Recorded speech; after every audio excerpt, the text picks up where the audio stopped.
வேத பயணத்தில் இன்று நாம் பார்க்க போவது இரக்கம் செய்கிறவர். உபாகமம் 5ஆம் அதிகாரம் 10ஆம் வசனம்.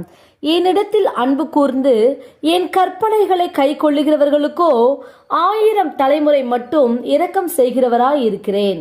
நம்முடைய ஆண்டவர் இரக்கம் செய்கிறவர், இரக்கத்தில் ஐஸ்வர்யம் உள்ளவர். எப்பொழுது கர்த்தர் நமக்கு இரக்கம் செய்கிறார் என்றால், நாம் தேவனிடத்தில் அன்பு கூர்ந்து அவருடைய கற்பனைகளை கை கொள்ளும் போது அவர் நமக்கு இரக்கம் செய்கிறார். அது சாதாரணமான இரக்கம் அல்ல, 1000 தலைமுறை மட்டும் இரக்கம் செய்கிறார். எனவே நீங்கள் தேவனிடத்தில் அன்பு கூறுங்கள், அவருடைய கற்பனைகளை கை கொண்டு நடந்து வாழுங்கள்.